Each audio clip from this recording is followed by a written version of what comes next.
Hello everyone. Today we will solve from question number 19 of exercise 8A class 7 RS Agarwal math. इससे पहले video में दो parts में शायद हुए हैं ना, 1 to 18 तक के क्वेश्चन कंप्लीट हो गए हैं।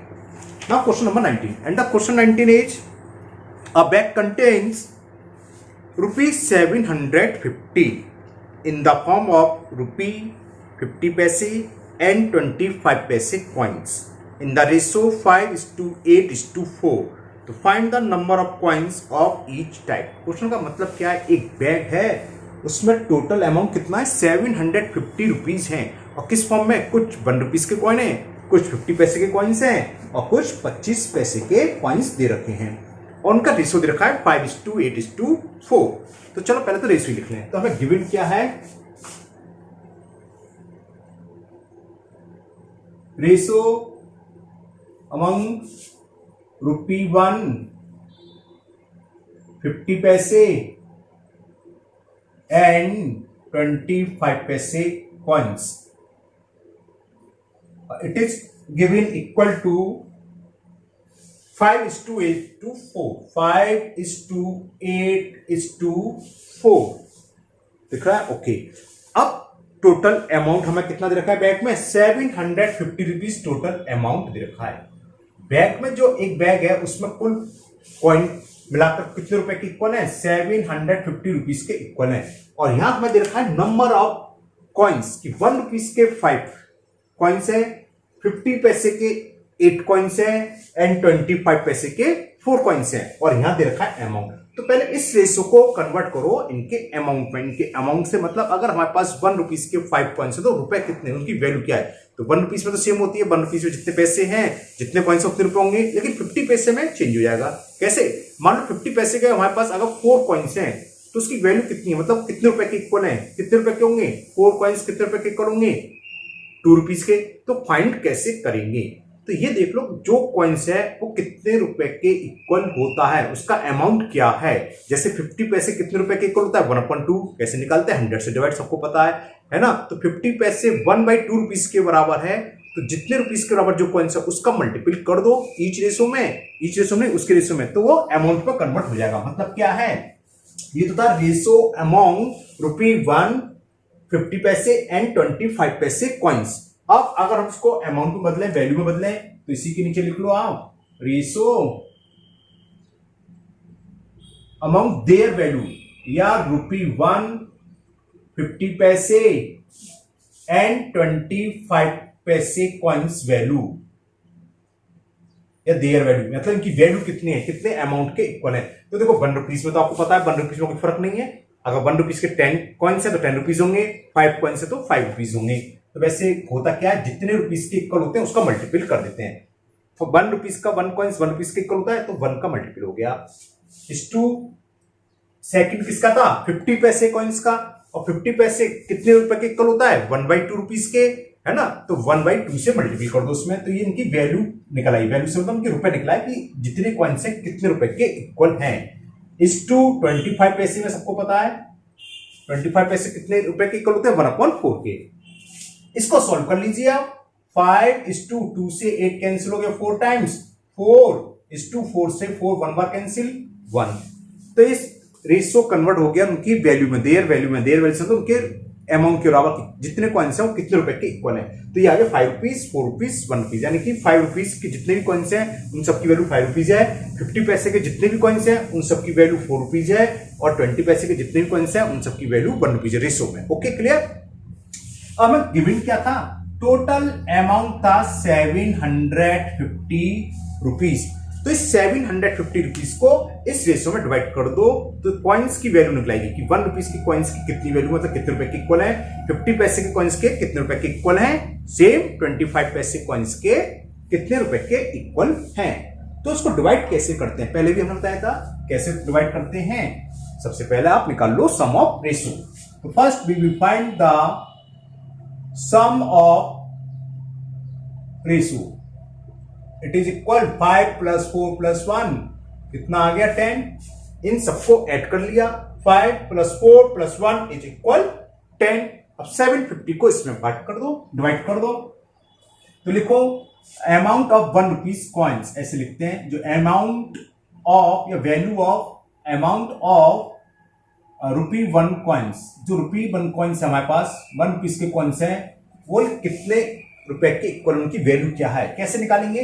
जिसको हम डिवाइड कर रहे हैं, किसको डिवाइड कर रहे हैं? 750 रुपीज को, वो ऊपर आता है।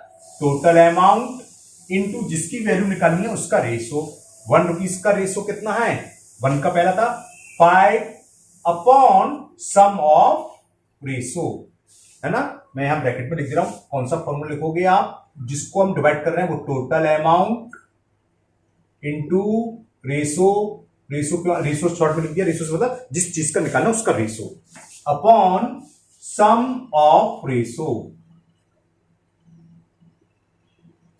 क्लियर?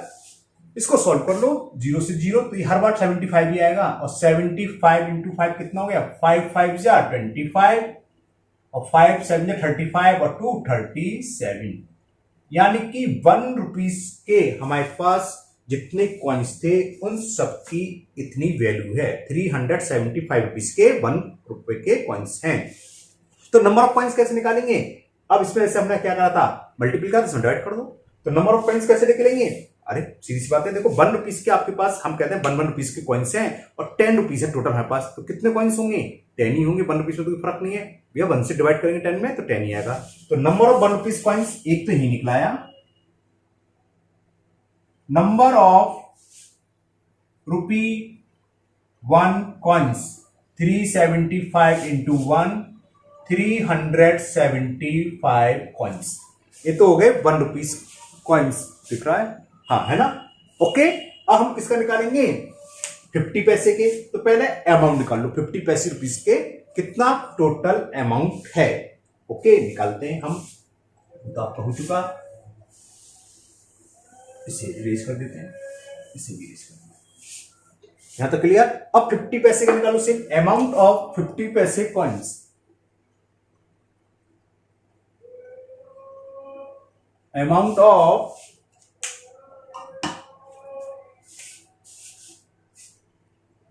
50 पैसे कॉइन्स, टोटल अमाउंट सेम 750, यही है फॉर्मूला लगा रहे हैं। 50 पैसे का रेशो कितना है? 4 अपॉन सम ऑफ रेशो 10। 0 से 0 कैंसिल हो गया, ये तो कितना आ गया? 4 का मल्टीप्लाई करा, 4 5 या 20, कैरी 2, 4 7 या 28, और 2 30। तो ये 300 रुपीज के इक्वल आए। कौन से कॉइन्स? 50 पैसे के कॉइन्स की जो वैल्यू है 300 रुपीज। तो नंबर ऑफ कॉइन्स क्या होगा? 1 रुपीज में कितने कॉइन्स होते हैं? 50 के 2, तो इसमें कितने? 2 से मल्टीपल, हमने बताया था ना। तो number of coins, number of 50 पैसे coins that will be 300 into 2, तो कितने हो गए? 600 कॉइन्स हो गए 50 पैसे के। अब सेम 25 पैसे के लिए निकाल लो। 25 पैसे का अमाउंट निकालने की, 25 पैसे की कुल वैल्यू कितनी है ना। तो अमाउंट ऑफ 25 पैसे कॉइन्स,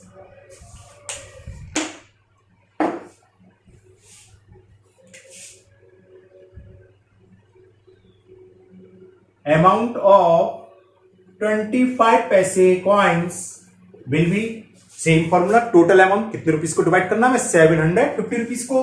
तो 750 इंटू 50 पैसे, 25 पैसे कॉइन्स की अमाउंट का रेशो कितना है? 1, और सम ऑफ रेशो अपॉन 10। सेम कर रहे हैं, 0 से 0, तो ये कितना आ गया? ₹75। तो ये सब तो हो गया, सब हटा देते हैं आप। ये 1 रुपीज के कॉइन्स थे। अब 75 रुपीज आए, 25 पैसे के 75 रुपीज हैं। 1 रुपीज में कितने कॉइन्स होते हैं 25 के?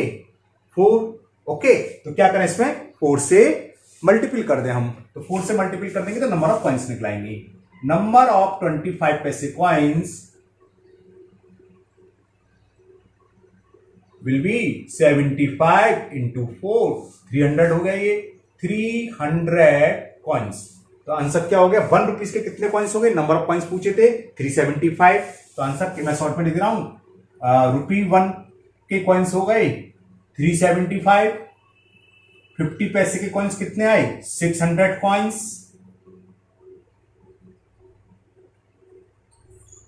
और 25 पैसे के कितने कॉइन्स हो गए? 300 कॉइन्स। ओके, समझ में आ गया होगा आप लोगों को ये ना अच्छे से। Now next question, question number 20 हो गए। Okay, now we will solve question number 20 and the question 20 is, if in this question it is given, question 20 ये हमें given है, if 4x plus 5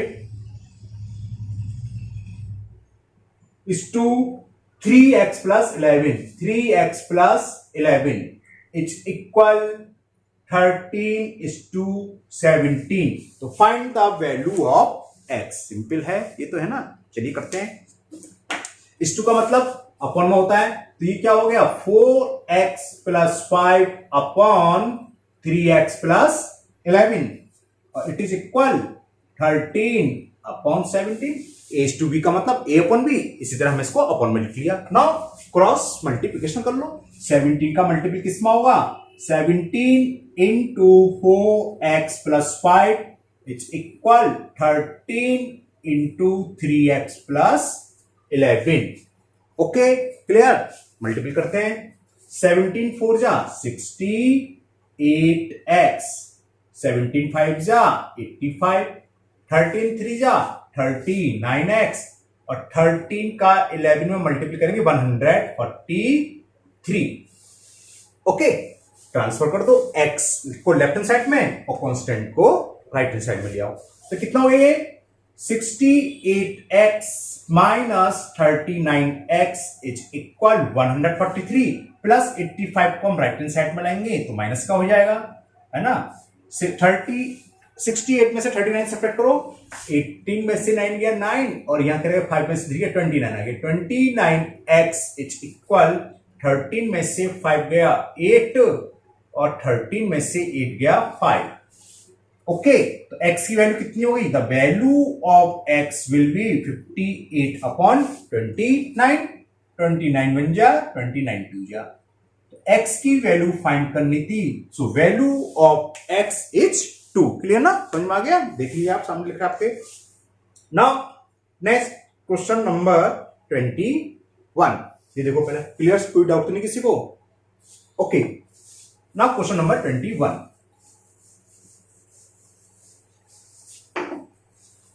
And the question 21 is, in this question it is given, if x is to y is equal 3 is to 4, तो find the value of 3x plus 4y। चलो करते हैं, ये दे रखा है, पहले क्वेश्चन लिखूं। If x is to y is equal 3 is to 4, तो हमें वैल्यू फाइंड करनी है। Find the value of 3x plus 4y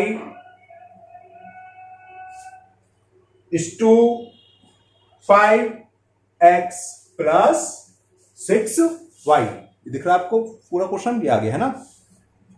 क्या था क्वेश्चन? दोबारा पढ़ सुन लीजिए आप। If x is to y is equal 3 is to 4, तो find the value of 3x plus 4y is to 5x plus 6y। चलिए करते हैं, तो क्या करें इसमें, कुछ समझ में आ रहा है? सबसे पहले तो ये रेशो देखा वो लिख लेते हैं।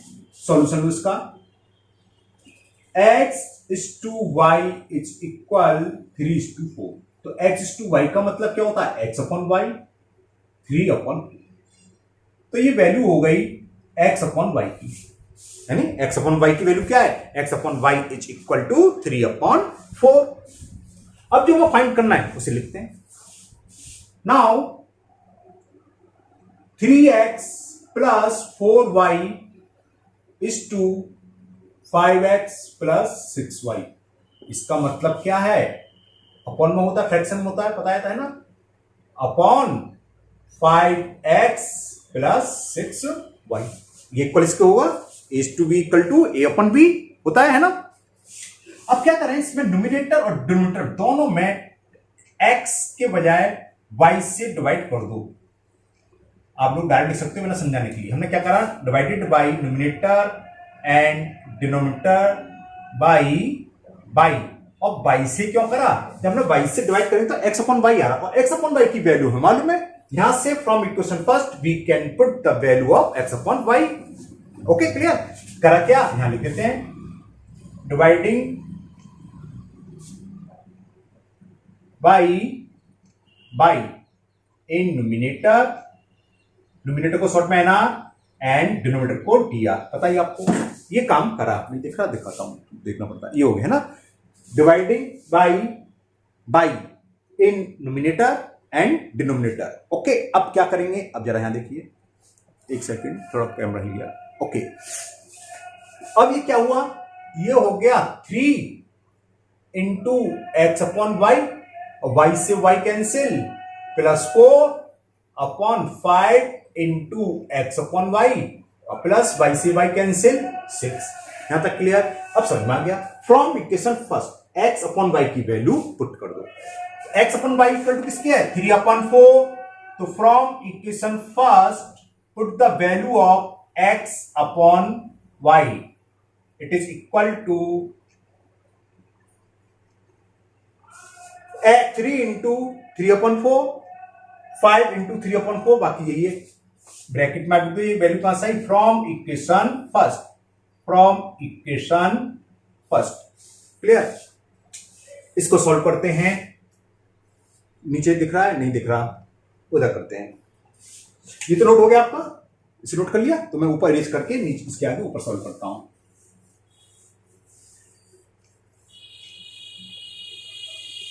तो ये रेशो अब इसको आगे ऊपर सॉल्व कर रहे हैं, तो ये इक्वल किसकी होगी वैल्यू?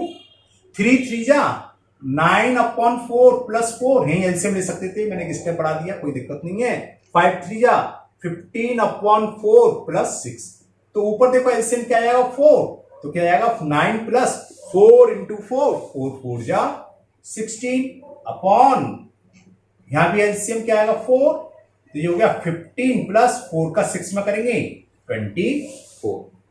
क्लियर? ये पता है? अगर सेम हो तो कैंसिल, नहीं पता तो कोई बात नहीं, पता होना चाहिए। इसका मल्टीपल यहां होता है, ये तो पता है। तो 4 इंटू 9 प्लस 16 कितना हो गया?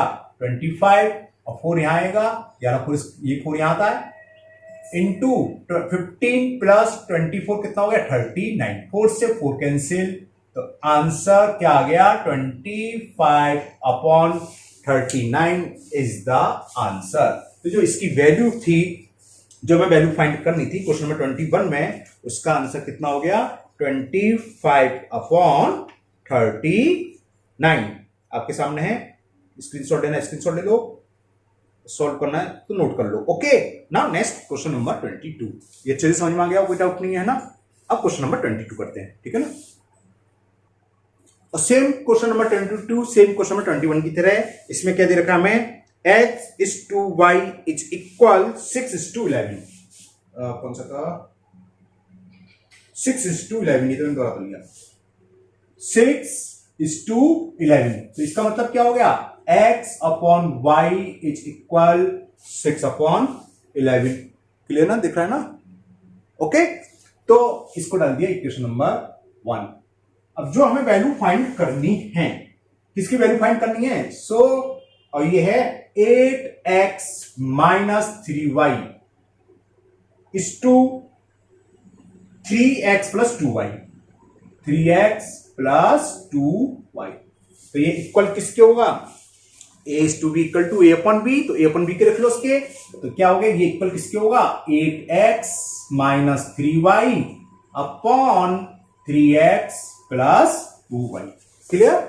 अब सेम काम, क्योंकि हमें x अपॉन y की वैल्यू फाइंड है, तो न्यूमिनेटर और डिनोमिनेटर को y से डिवाइड कर दें। On dividing by N numerator and denominator, 8 into क्या हो जाएगा? 8x अपॉन y, अभी लिख दे रहा हूं डायरेक्ट, y से y कट जाएगा तो -3, और ये हो जाएगा 3 इंटू एक्स अपॉन y और प्लस 2। इससे पहले मैं समझा चुका है कैसे y से y कैंसिल हो गया तो 3 आ गया। ब्रैकेट में आप लिखना चाहो लिख सकते हो। क्या करा हमने इसमें? On dividing by y in numerator and denominator. Okay, अब समझ में आ गया आपके? फ्रॉम इक्वेशन फर्स्ट से x अपॉन y की वैल्यू पुट कर दो, तो it is equal 8 into x upon y किसके इक्वल है? 6 upon 11 -3 upon 3 into x upon y की value from equation first x 6 upon 11 plus 2। ये स्टेप कहां से आया? फ्रॉम इक्वेशन 1, बस इतना लिख दो, समझ में आ गया। इक्वेशन 1 से एक्स अपॉन वाई की वैल्यू हमने पुट करी है। ओके, सॉल्व करते हैं इसे। इन दोनों में एलसीएम क्या आ जाएगा? न्यूमरेटर में 11 एलसीएम आ जाएगा और 8 6 जा 48। ये बात समझ गए? 8 इंटू 6 करा 48 और 11 का मल्टीपल 3 में होगा, एलसीएम लिया है तो -33 अपॉन यहां भी एलसीएम क्या आएगा? 11 और 6 3 जा 18 प्लस और 11 2 जा 22। ये दोनों सेम है, सेकंड नंबर फोर्थ नंबर के सेम हो तो कैंसिल हो जाते हैं, या फर्स्ट और थर्ड के सेम हो तो कैंसिल हो जाते हैं, या आप मल्टीप्लाई कर लो। अब मैं यहां पर ही कैंसिल कर दे रहा हूं क्योंकि इससे पहले क्वेश्चन समझा चुका हूं आपको। तो ये इक्वल किसके आ गया? 48 में से 33 सब्ट्रैक्ट करो 15 और 18 प्लस 32 कितना हो गया? 40 और ये 5 से कैंसिल हो रहा है, 5 3 जा 5 8 जा, तो 3 अपॉन 8 इज द आंसर। आप चेक करिए फटाफट, नोट करिए, मतलब मैं आपका आंसर चेक कर लेता हूं फिर में। तो 8A question number 3 upon 8 answer. Okay, तो it is the answer. Question number 22 complete. Clear, समझ में आ गया? और इसे क्या लिख लोगे? It's equal 3:8। ये दिख रहा है? नहीं दिख रहा, ये दिख रहा है, ये तो दिख रहा है। तो इसके इक्वल क्या जाएगा? 3:8। क्लियर ना? Now we will solve next question, and the next question is 2 numbers are in the ratio 5:7 if the sum of number is 720। Number of sum दे रखा है 720, तो फाइंड द नंबर्स। तो क्या दे रखा है? Ratio between 2 numbers is 5:7। हमने कई बार बताया, जब कभी भी कोई भी आर्टिकल नंबर डिजिट्स रेशो में दे रखी हो, एज वगैरह से मतलब है, तो हम सेम वही मानेंगे। इसमें क्या दे रखा है हमें? देखो 5:7, तो हम मान लेंगे 5 और 7, लेकिन एक वेरिएबल लगा देते हैं 5x और 7x, या 5a 7a, या 5k 7k, ये आपकी चॉइस है, वेरिएबल कोई सा भी चूज कर सकते हो। तो सबसे पहले वही माने, हमने एज्यूम करें let the numbers are first ratio 5 है तो 5x, दूसरे का रेशियो वैल्यू दे रखी 7 तो 7x, इन दोनों का सम दे रखा है 720, तो बहुत इजी हो गया। तो अकॉर्डिंग टू क्वेश्चन द सम, यानी कि first number 5x plus second number 7x, और इन दोनों का सम किसके इक्वल दे रखा है? 720, यानी कि 5x plus 7x equal to 720, और 5x प्लस 7x कितना हो गया? 5 प्लस 7 12, तो it is equal to 12x, तो 12x is equal 720, so value of x is 12 से डिवाइड होगा, और 12 से कैंसिल हो गया 60 टाइम्स, तो वैल्यू ऑफ x की निकलाई 60। तो फर्स्ट नंबर क्या था? 5x, x की वैल्यू पुट कर दें, फर्स्ट नंबर निकलाया। तो फर्स्ट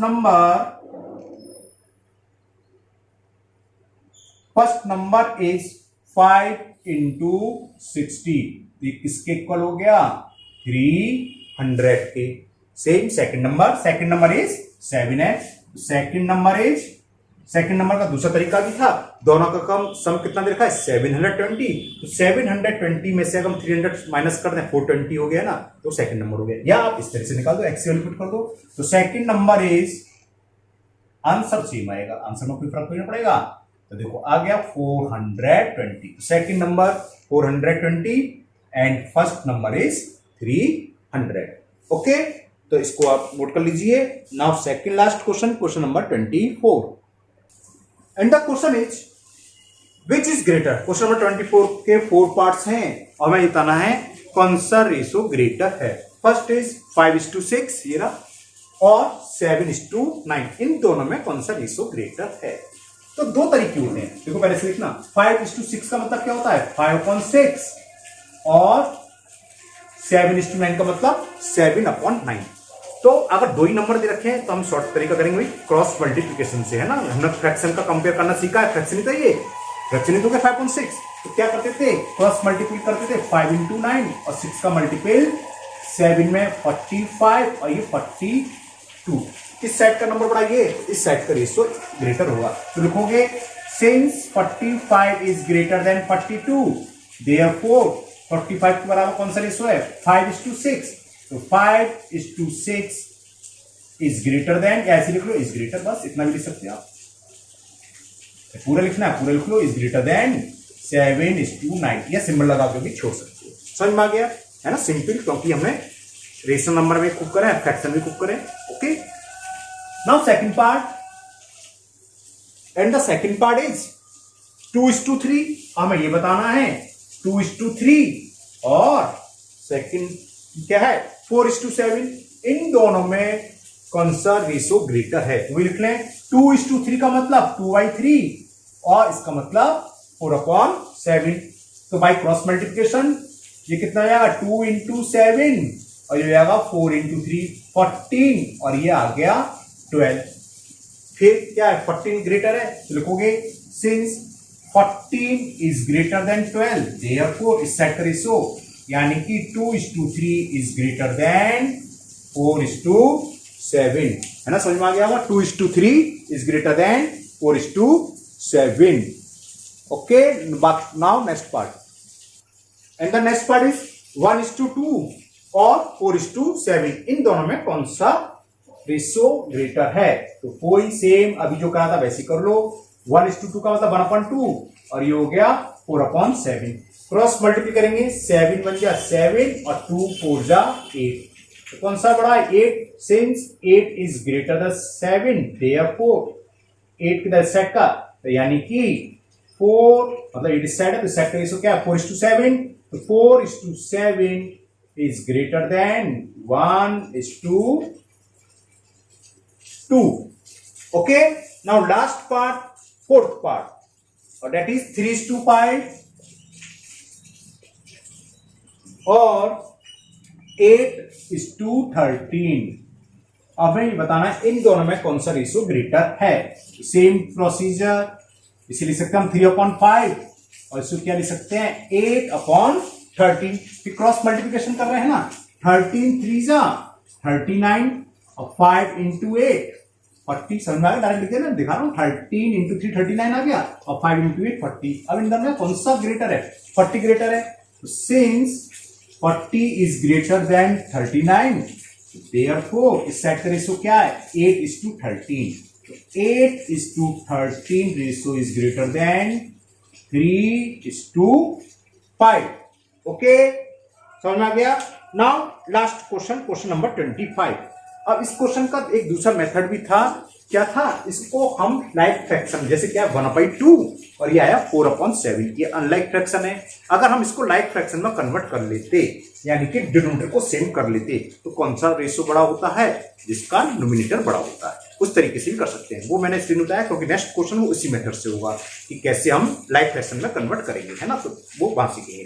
चलिए now next last question, question number 28, and the question is arrange the following ratio in ascending order. हमें 3 रेशियो दे रखे हैं, 5:6, 8:9 एंड 11:8। इसको हमें असेंडिंग ऑर्डर में लगाना है। सपोज करो 2 ही रेशियो होती है, जैसे पहले क्वेश्चन में था, है ना, तो हमें ये पता चल जाए कौन सा बड़ा है कौन सा छोटा। तो किसी भी ऑर्डर में लगा सकते हैं, असेंडिंग ऑर्डर में भी और डिसेंडिंग ऑर्डर में भी। इसमें असेंडिंग में लगाना है तो हम असेंडिंग में लगाएंगे। चलिए करते हैं। अब क्या करेंगे, देखो फर्स्ट रेस सॉल्यूशन चल रहा है इसका, ये 5:6 का मतलब 5/6, 8:9 का मतलब 8/9 और 11:8 का मतलब 11/8। ये कैसे फ्रैक्शन है, अगर फ्रैक्शन की बात चले, ऑल डिनोमिनेटर आर डिफरेंट, तो दीज आर अनलाइक फ्रैक्शन। तो first we will convert its into like fraction. तो हाउ विल यू कन्वर्ट, क्या करते थे, first we will find the LCM of denominator. Denominator क्या है 6 9 8। तो first find the LCM of denominator 6 9 and 8। 2 से divide होगा 2 3 जा और 2 4 जा, अगेन 2 से 3 9 2, अगेन 2 से 3 9 1, अब 3 से 3 1 जा 3 3 जा 1 एंड 3 से एलसीएम आप जानते हो, मैंने जल्दी लिख दिया। तो LCM of 6 9 and 8 is equal 2 into 2 into 2 into 3 into 3, 2 into 2 into 2 into 3 into 3, कितना आ गया 72, 2 2 जा 4, 2 जा 8 और 8 9 जा 72। तो एलसीएम क्या आ गया 72। तो हम क्या करेंगे, इन सबको डिनोमिनेटर किस में कन्वर्ट करेंगे 72 में, है ना। करते हैं। तो फर्स्ट रेशो क्या है 5/6 इज इक्वल, कन्वर्ट कैसे होता है, हमें इसके न्यूमिनेटर और डिनोमिनेटर दोनों में किसी सेम नंबर से मल्टीप्लाई करना होगा। किससे करेंगे, जो एलसीएम आया 72, यहां डिनोमिनेटर में क्या है 6 का डिवाइड 72 में कर दो, कितने टाइम्स के क्वेश्चन क्या है 12, जितना क्वेश्चन है उससे मल्टीप्लाई करेंगे। तो 12 का मल्टीपल इधर और 12 का मल्टीपल डिनोमिनेटर में, तो ये किसके कन्वर्ट हो गया equal 60/72। Similarly now we will find, बल्कि we will convert 8/9 into as a denominator 72, मतलब 9 को हमें डिनोमिनेटर 72 में कन्वर्ट करना है। तो कैसे करोगे, 8 न्यूमिनेटर और डिनोमिनेटर दोनों में सेम नंबर से मल्टीपल होगा। किसका होगा, यहां क्या है 9 का डिवाइड 72 में करो, 9 8 जा 8 टाइम गया, इसका मतलब हमें 8 से मल्टीपल करना होगा। 8 8 जा 64 और 9 8 जा 72। अब जरा यहां देखो, मान लो ये पिछला सवाल पहुंचाओ, ये दोनों रेशो होते और हमें कंपेयर करना था विच इज ग्रेटर, तो दूसरा मेथड जो बताया था वो ये था, हम क्या करते लाइक फ्रैक्शन में कन्वर्ट करते, कर लिया। जब लाइक फ्रैक्शन में कन्वर्ट हो गया तो किसका न्यूमिनेटर बड़ा है 11 बड़ा है, यानी कि 8/9 इज ग्रेटर देन 5/6। तो इसमें टाइम लगा थोड़ा, है ना। तो वो अगर दो ही रेशो देते हैं आप क्रॉस मल्टीप्लिकेशन कर दीजिए, इजी है। अगर कंपेयर करना है 2 से 3 अधिक तो ऐसे ही करना होगा। वैसे उसको भी हम कर सकते हैं कंपेयर, ऐसा नहीं, क्रॉस मल्टीप्लिकेशन करके कर सकते हैं।